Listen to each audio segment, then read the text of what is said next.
Hello and welcome to another episode of Not a Life Sentence. My guest today is someone who embodies strength, vision, leadership, and a deep commitment to human potential. He is known for being a change maker, a thought leader, an author, and a TEDx speaker. But at his core, he is someone that leads with heart. Today, we go beyond titles. We explore the mindset behind the mission, the psychology that fuels growth, and the human story behind the success. Abdulaziz Al-Roomi, thank you so much for being here. How are you? I'm doing very well, thank you. Today is Saturday. I had enough sleep, which is rare, and I'm looking forward for this for the past weeks. Thank you so much for the opportunity. Thank you for taking time out of your weekend and with your family. I know how busy everyone is, and you are based in Kuwait. What do you do, and how do you support and serve people? I like to describe myself as a leadership champion, people's champion, and an HR champion. Why?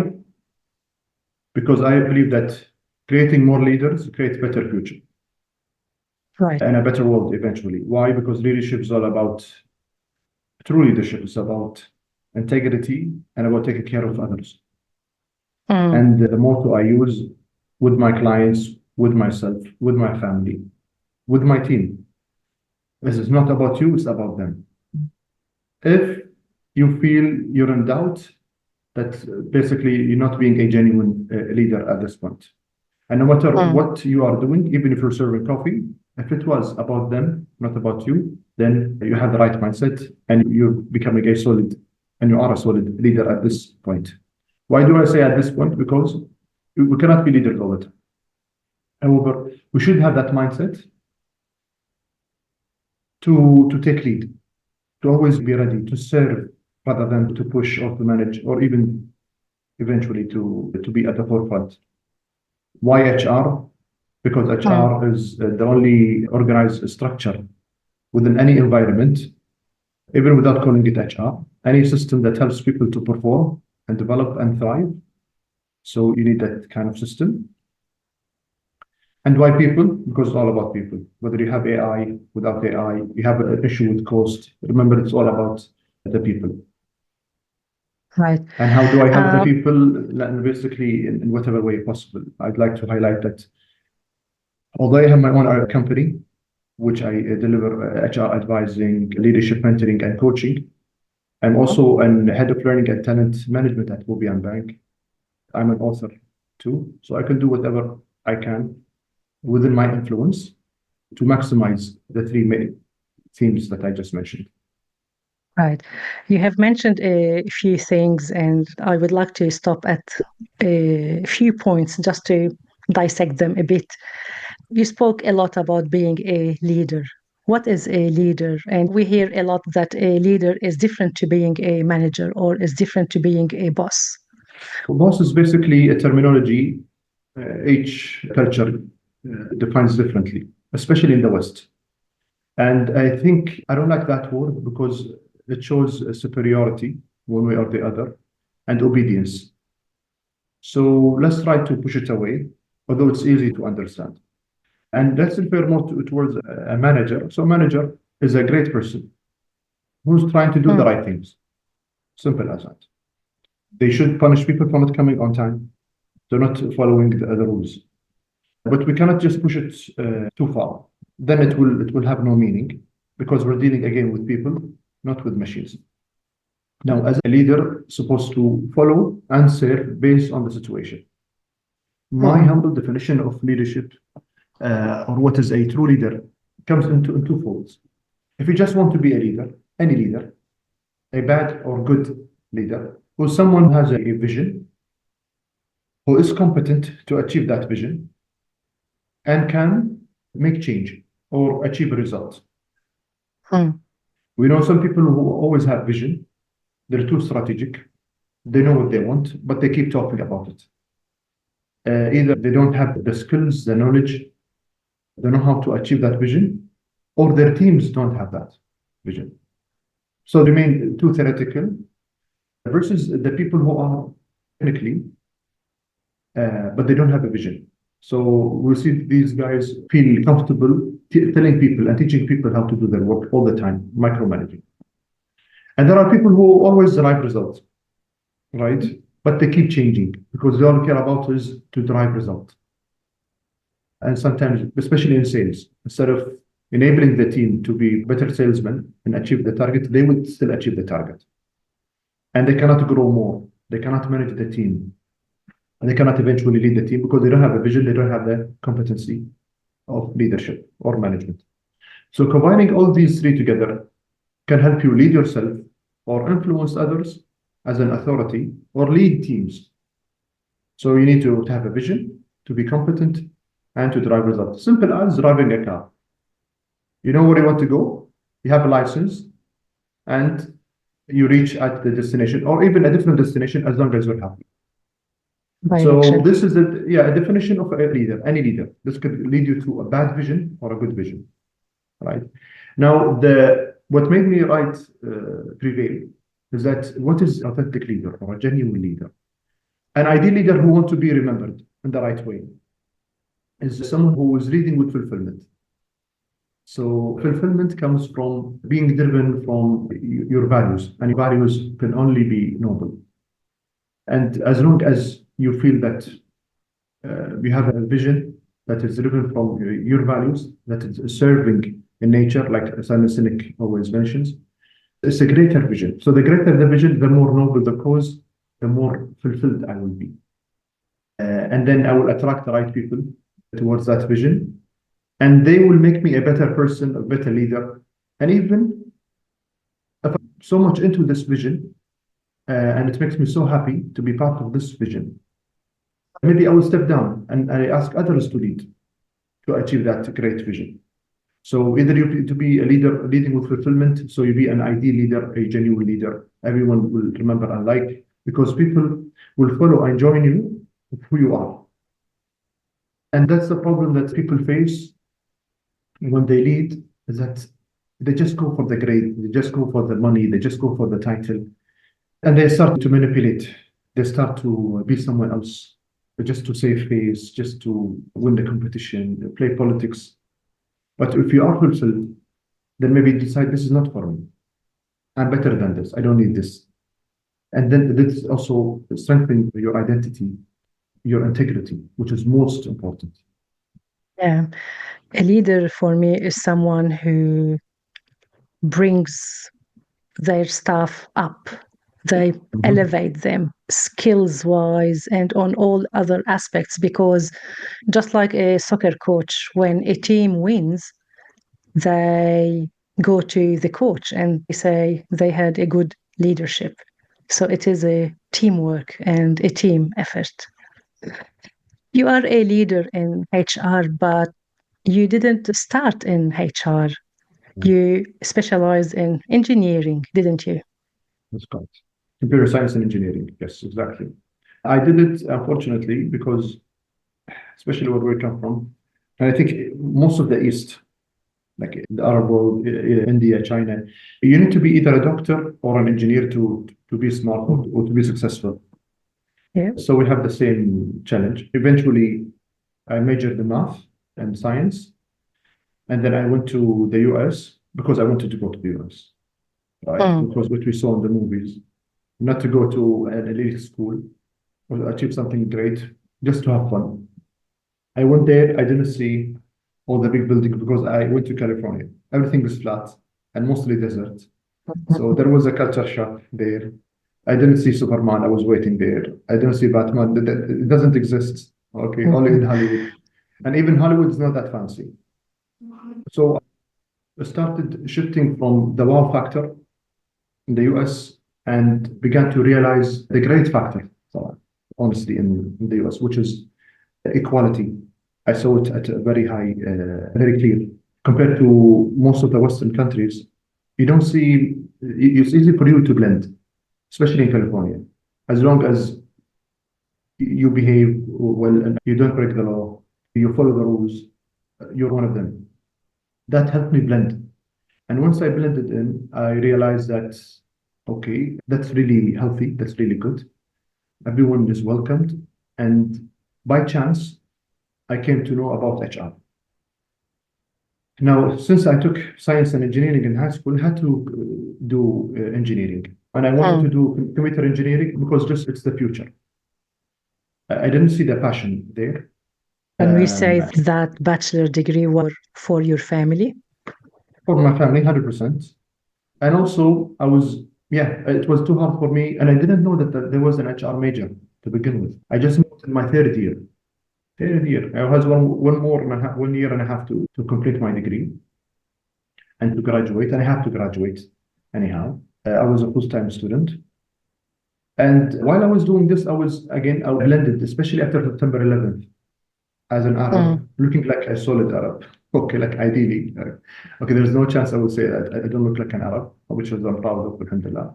I was there, I was involved in the community. I helped out in the community, showing the true face of Arabs and Muslims, and was so engaged also in school, socially, and also following my major and completing my degree. But I had this vision that there is something called HR. And I knew it from a friend, and I asked him, so what is HR? And then he told me, it helps you to get the best out of your people. This exists. There is a major like this. Yeah, because we don't have it here in our nation. It's always very technical. And I just hoped that soon I reach to Kuwait and I graduate, I will go to pursue a career in HR. Once I graduated, of course, no one hired me. The best offer I had is to be an IT trainer. So that was good enough for me. And I was the best trainer at that time.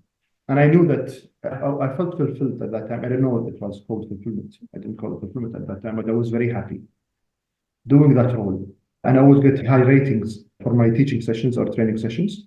And then I completed a master's degree in business. And then knew more about HR. And then I fell in love with it even more. And then I was accepted in one of the companies as an HR supervisor. That was 2 years and a half later. And the story officially started there until today. And the rest is history. I find it awesome that you call HR heart rate. Yes, that's correct. Are you able to elaborate a bit on this? Definitely. I mentioned in the book and also a lot of my videos, and I'm happy that it reached you. So basically, how do you know an organization is healthy? Like a person, you need to have, your heart needs to be good. You need healthy blood. You need your body to function well. If you're doing well on one side versus the other, that means that there is something wrong with your organization.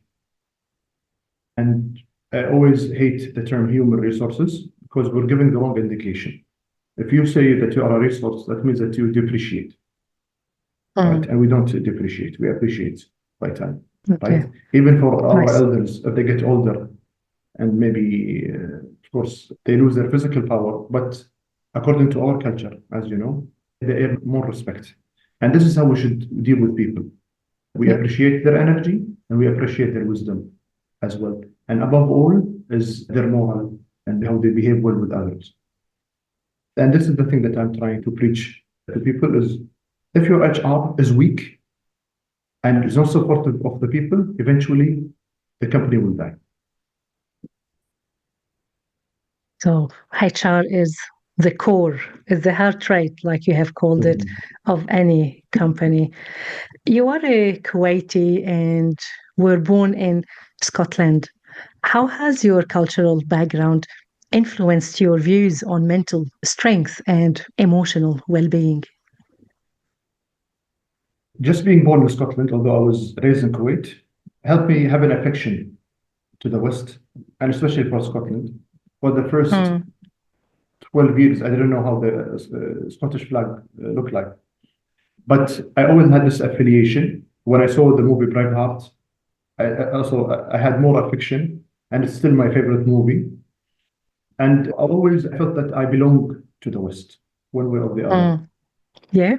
And when I went again to the US, especially in California, and how everyone was welcomed and we all blended in together, I appreciated the chance of let's bring the best out of everyone to any place that I would, to my organization, to my country, to my home. And I kept this open heart, open mind mindset wherever I went. And eventually, most of my best friends, even in Kuwait, were non-Kuwaitis. And just yesterday, we just had a wedding party for my Irish friend. And they were really happy that we were not invited to many Kuwaiti houses, and now we're having a wedding party for a non-Kuwaiti guy. And the way I treated them is the way I treated 100% Kuwaiti family. Although I could have done it the Western way, but no, I wanted to be honest with myself and them to give them the best treat possible according to my tradition. Because I know if not now, later, they will understand that they were treated in the best way possible according to my values and culture. Also being genuine and being diverse in that. I went to Scotland, as I mentioned once. I didn't see my pictures there, unfortunately. I thought that they would celebrate me, of course. It was a little bit too enthusiastic, but it was a great place. And even my kids, luckily, they loved Scotland and they want to go there sometime. Yeah, even though that you've lived there for a year only, but your parents lived there for a year as well when they were with you. And even though they wouldn't have taken much, but they would have taken some of the culture or something, and they would have passed it down to you. Talking about family, you come from two strong female generations, your mother and her mother. Your grandma are both strong females, and your grandmother went to university in the States, which was not common. It was in the 50s, was it? Yes, in the UK, actually. In the UK, sorry. And your mother is a lecturer, a professor at university. Being a HR leader, and I know that you believe in equity and not equality. How do you think that background of yours has shaped your views on females generally and on giving chances to women in the workforce? Definitely. Actually, I was raised by my mother's grandmother also. And she was a very strong, wise lady. So most of my influence came from these two ladies, my father's mother, and the one you just mentioned. She went also to Lebanon to complete her bachelor's degree, master's degree in the UK. She spoke 3 languages. She had 2 magazines, kids magazines, and she wrote her 2 books 2 years before she passed away. Here says that this was not common in Kuwait, and we are talking back in the 50s. 50s, yes. Right. Yeah, and her book was released like 2012, 2013, and she passed away 2015. So yes, definitely, I do feel that I share the same revolutionary character, right? But from a mindset, from a performance, rather than just being vocal and breaking the rules. It's not about really breaking the rules. It's just about, and that was her message. It's about doing the right thing. Yeah. Even for her, she was pushing for people to remove the cover, the face cover. Yeah. So when someone gets married, he knows who is he marrying. So if he doesn't like her from the beginning, or they didn't like each other from the beginning, they shouldn't get married.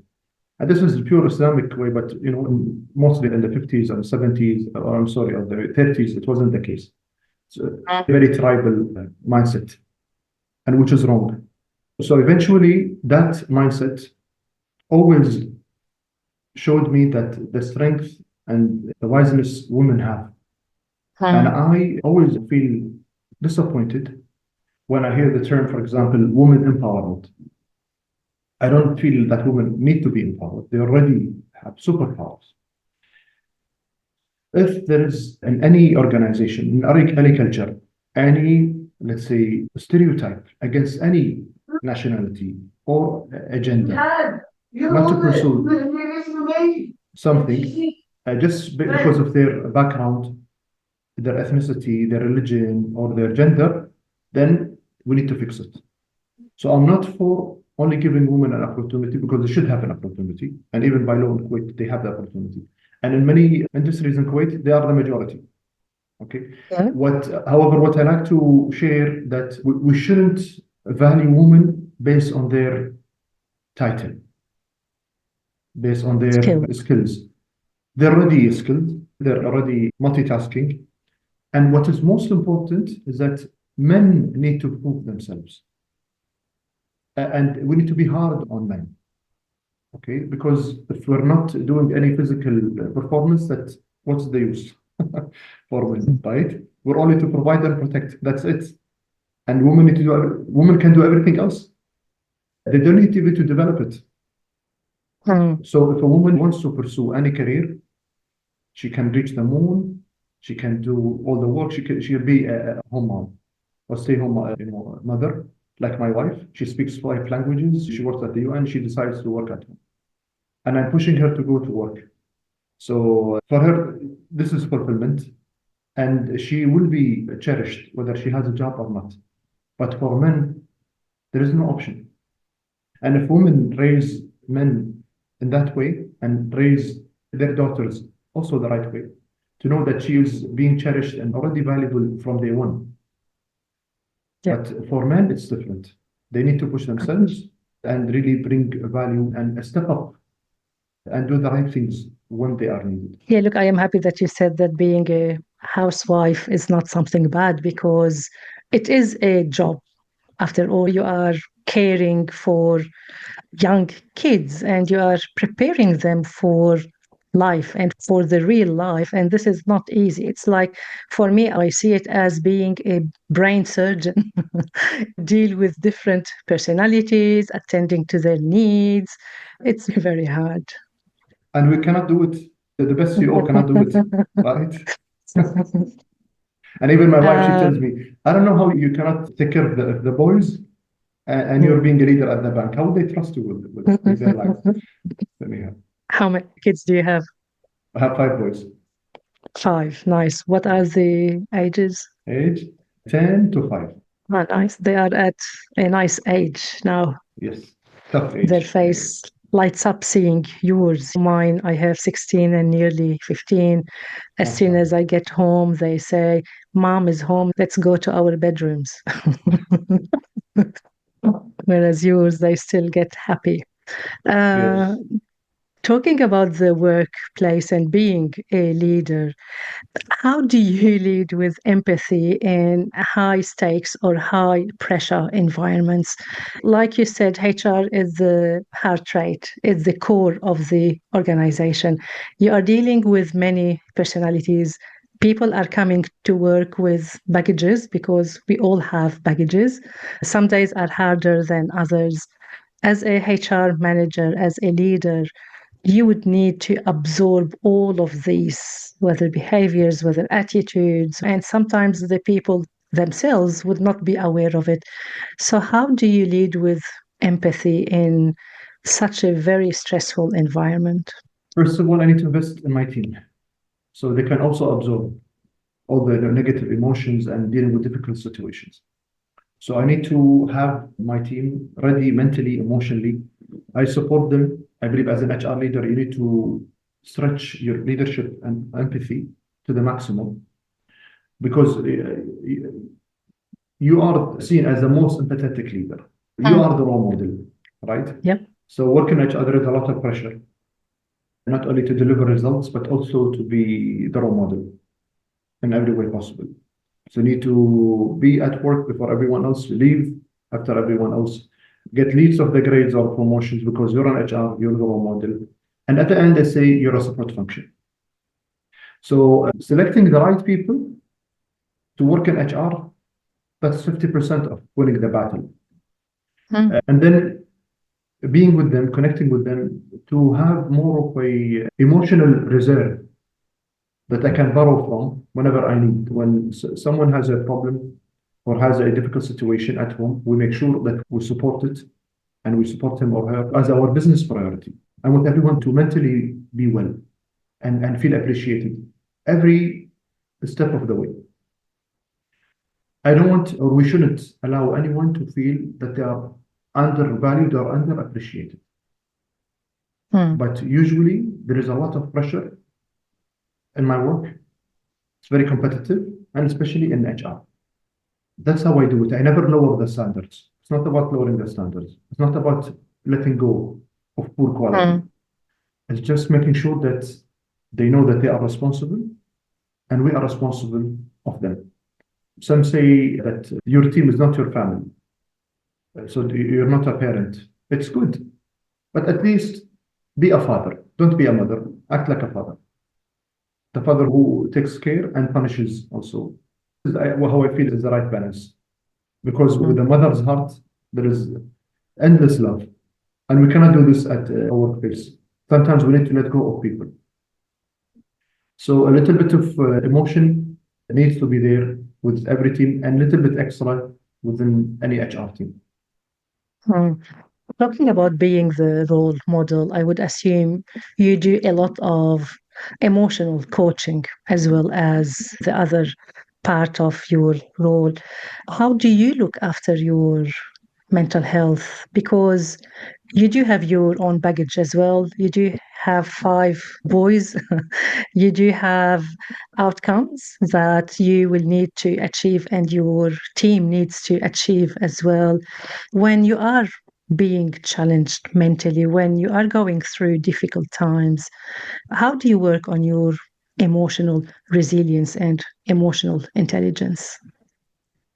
I make sure that my well-being rituals, whether it's spiritual, praying, take care of my family, can never be affected. Right. So I need, of course, I have a schedule. I know what's coming ahead. My kids' engagement, school engagement, prayers, family visits. We have everything set. So I know that today, Saturday, lunchtime, we're going to meet my mother. Friday's lunch with my mother-in-law, and Thursday night with my friends or family, and I switch. And I try never to mess it up. Okay. With praying 5 times. And it's a gauge. I know that everyone prays like Muslims, but I check my prayer. If most of my prayer that I'm not focused, okay, and I'm keep thinking about work or something else, I need to bring myself back. And I don't, because then I become too materialistic. And if you become too materialistic, that means you start not caring about your family, your loved ones, and yourself.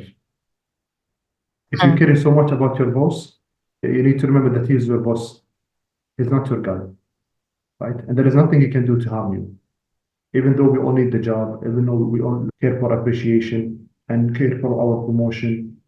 If I worry so much about losing money, then again, I need to go back and remember that then why I believe in God, right? And this is the thermometer, if you wish, keeps me engaged that, okay, I have some pressure, but I shouldn't interfere with things that are more important. Also, I try to remind myself to be there with my kids, not only to be around them. Once they tell me that you're holding your phone too much or you're not listening to me, I tell them to tell me. I ask them to tell me or to remind me about this phrase, Dad, are you there?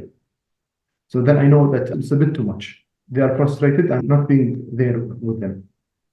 And it always reminds me to care for what is most important and just give them the space. And of course, I wish I'd done this earlier, is going to the gym. This is part of, like, I need to go 3 times a week, but exercise every day. Walking or stretching, we need to do something each day. That is awesome. And it is great that you do feel the difference because when we work out, our brain produces the feeling good hormones. And that's why we suggest that people, even going for a walk around the block, is enough. And I was just listening to you and very happy that you said something very important. You said, I remind myself why I am doing what I am doing and why I love God or why I pray. In psychology, whenever someone comes and sees us asking to change a habit, whatever that habit is, we always ask for the reasons why, because knowing the why helps us staying more committed and staying more on it until we achieve it. So then how do you approach setbacks or failures? Because in life failures exist? Well, it's about I seek failure. Let me put it this way. I don't like it to happen to me. I make it happen for me. I've been doing this for the past 30 years without realizing it. So I always go for the extra mile, doing the unusual, because I think it was pretty smart technique that got me promoted and recognized. Because when you're asked to do the same work every day, and then you fail, even if you do it very well every single day, like you make a good coffee, and then one day it's not that good. So you're being perceived that you are not meeting the standard, right? So then why I need to promote you? Why would people appreciate you? How would you be an inspiration? But if I push the boundaries every time and then you fail, you're still above the Yep. standard, right? Yep. So doing the same work with different mindset, different target.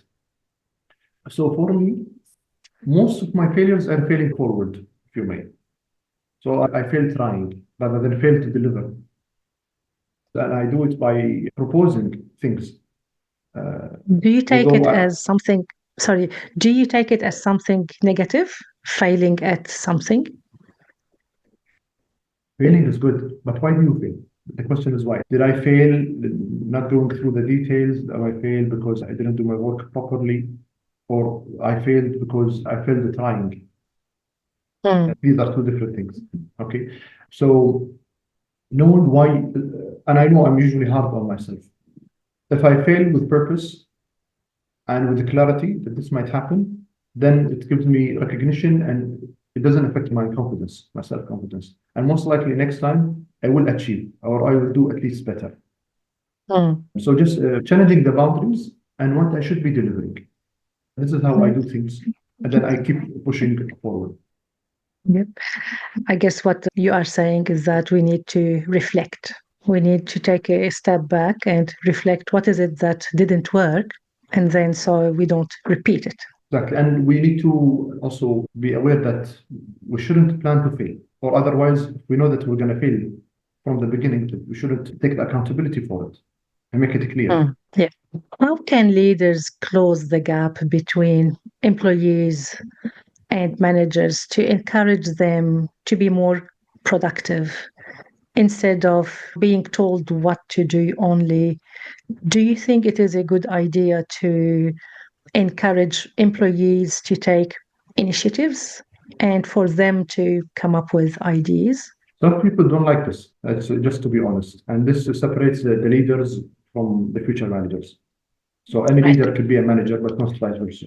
As yet, we like to appeal, as Del Carnegie says, appeal to noble motives, even if you don't like to be challenged. So why?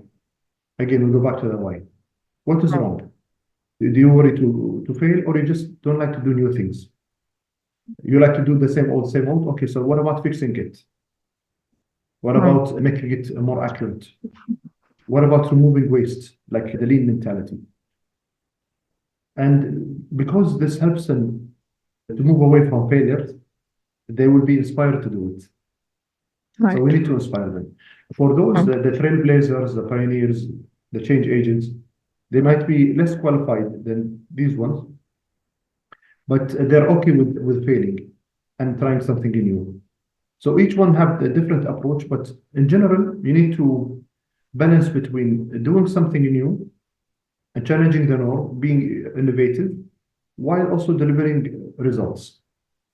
And I see some companies that like to introduce new ideas all the time, but they're losing a lot of resources and money because of this, because you don't know if you're going to make it or not.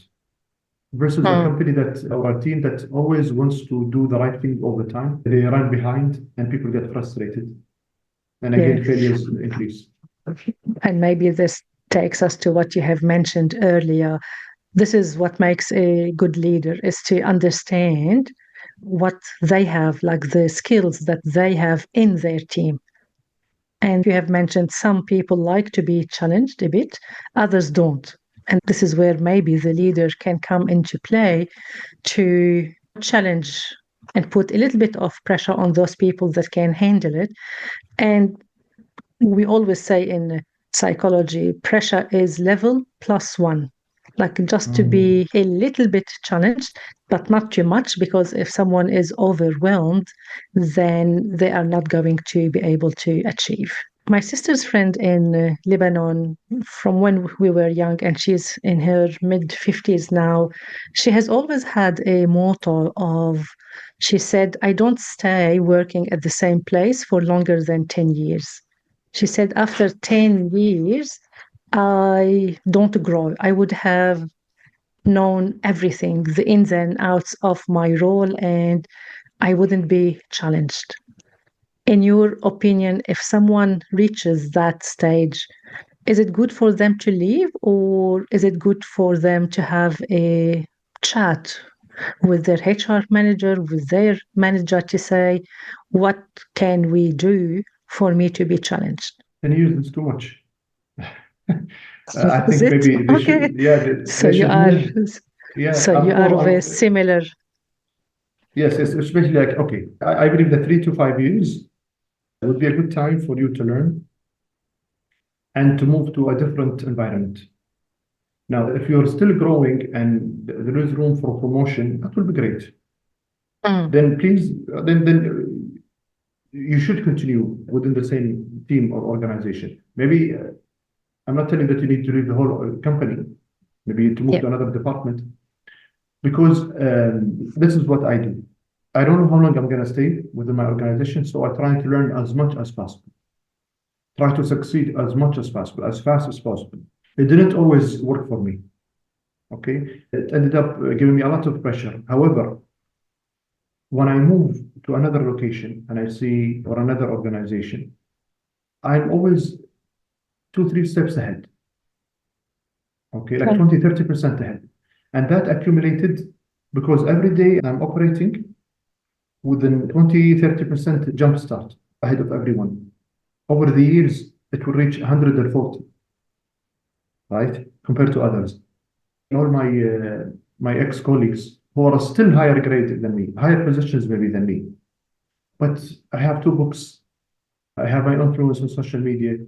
I contribute a lot in conferences. I attended more than 50 conferences worldwide. We do this nice podcast with you now.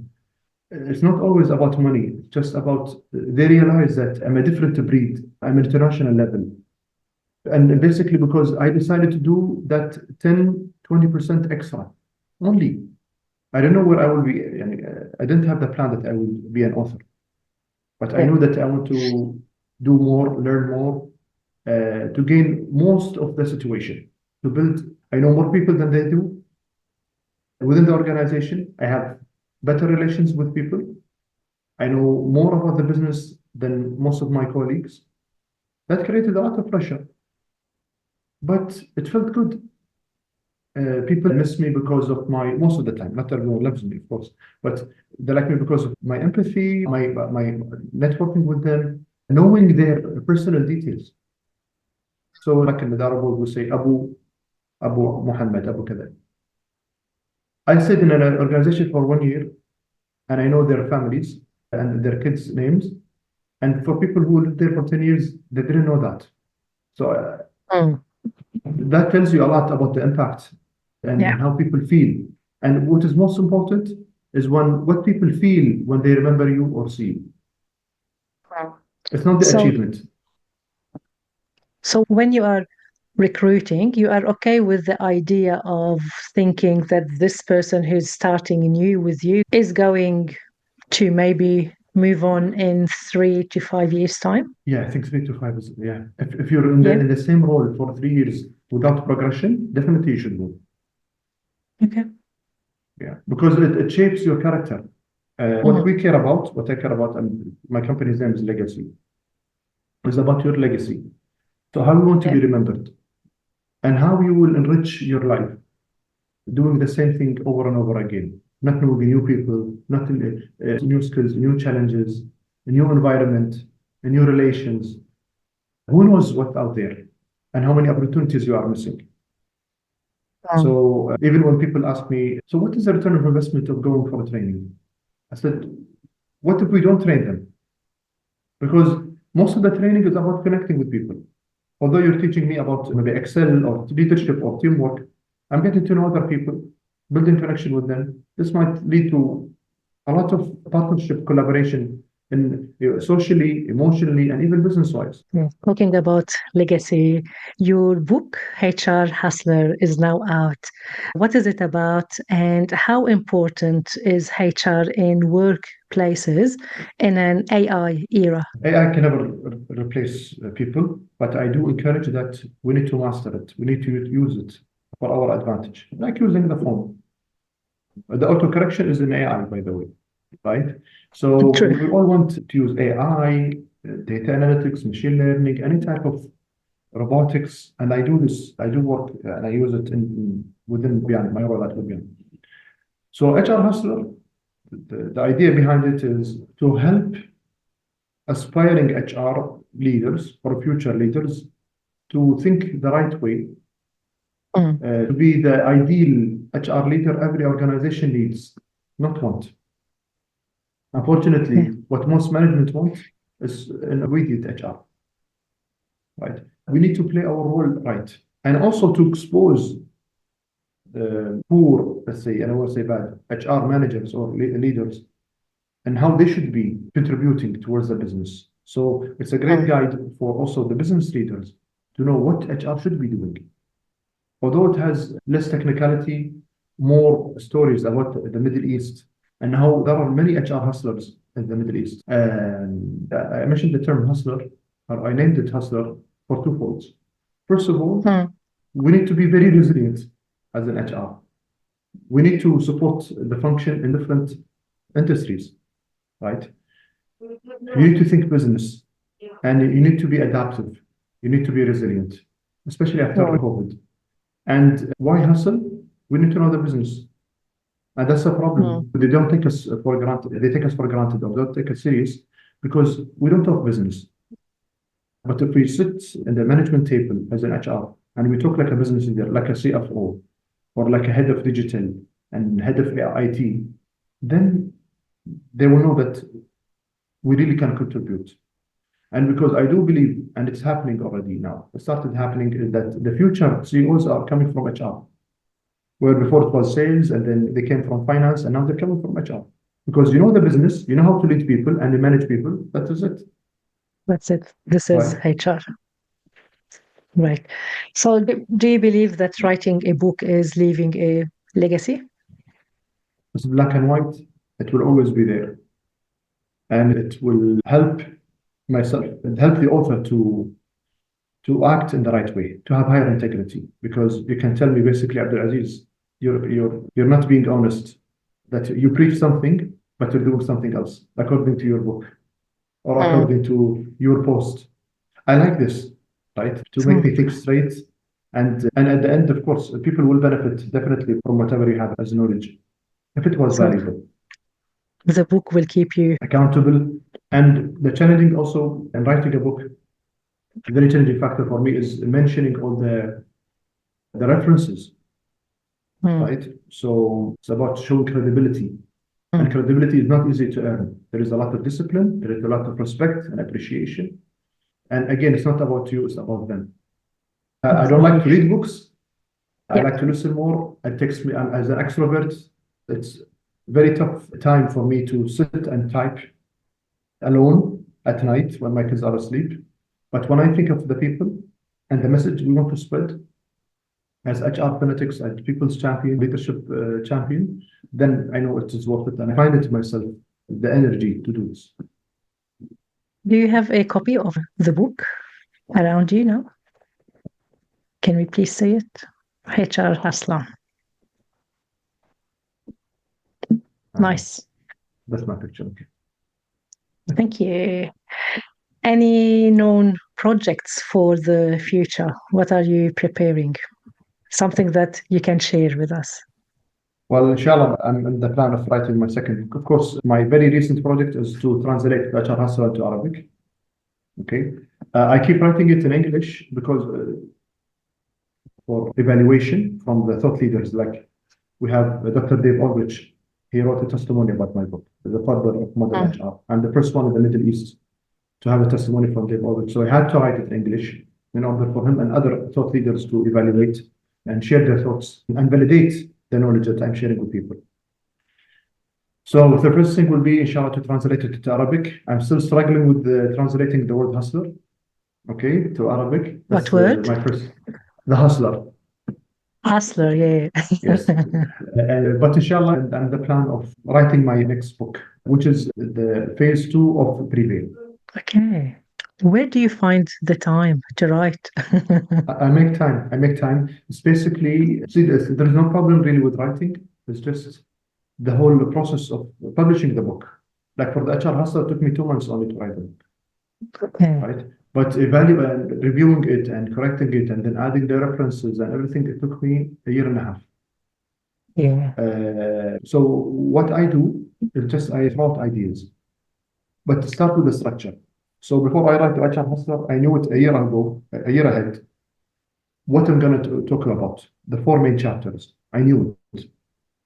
So whenever I have a thought, I just dump it there and let's say complement it with personal experience, anything I see on LinkedIn or any post I go across that I feel that enriches this idea or stories that just happened to me. And then I combine all of this within the structure of the book. And then I try to just complete each section or chapter to be a complete book. And I try to, my first book took me longer because I didn't have the time to do the proper referencing. This time I started doing the referencing earlier. As you were writing it. As I was writing it, exactly. And that's how. Anything else you would like to add before we end it? I like to say that don't take yourself so serious. Okay. Writing a book, being an author, an executive coach, having a podcast doesn't make you a big deal. And it's good that you do well and do your best every single day for yourself. Because that will make you stronger. Being healthy will help you in the future and in the current state. Being surrounded with the right people, whether professionally or socially, will make you happy in the right way. Discipline is, let's say, the core for any successful and a decent person. Use it for your favor. If you like to go to church on Sundays, will you like to fast on Ramadan? Do it for your favor. Okay? Have discipline, as you mentioned, rituals to make you happy. And if it didn't make you happy, then change it. As simple as that.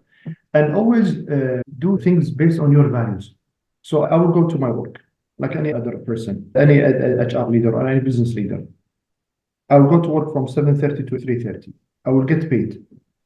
I can go around and do things poorly. Maybe my manager wouldn't notice. Okay? But I know deep inside that I didn't do my best. If you do your best every single day, and that's what I do in my coaching sessions. If I tell them, if we do a very good coaching session, then before you were Abdulaziz 100%, and now you're Abdulaziz 101%. So this 101% started right after we completed the session. That was 1 year, 3 years ago. And trust me, now you're starting with a head and you're more empowered and you don't know what are the opportunities. Maybe that 1% helped you save $10,000 that you can invest in a stock market and then it will help you make $100,000. Who knows? Maybe this $10,000 helped you in investing in a leadership program or maybe investing it in your book, right? And it will help your brand, it will help your professional network to expand. Maybe this professional network will help you to get a better job or build a house. Who knows? You are the most loyal fan. If you didn't believe in yourself, no one else will do. And hard work pays off if it was done in for the right vision and for the right why. So keep doing it. This is a nice way to end. Where can people find you and connect with you?